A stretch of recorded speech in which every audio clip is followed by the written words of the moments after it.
What's the meaning of broderie anglaise?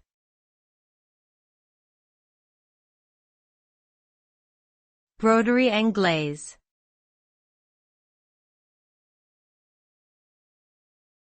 Broderie anglaise.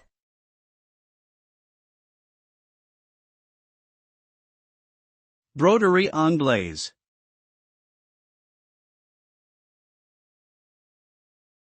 Broderie anglaise.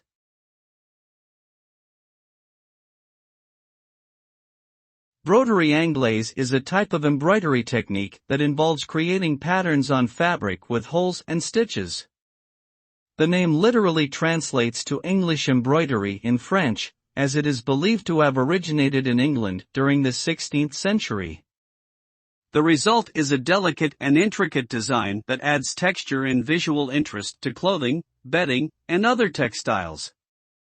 Traditionally, broderie anglaise is done using white thread on white or pastel-colored fabric, but modern variations may include colored threads and contrasting fabrics for a more contemporary look.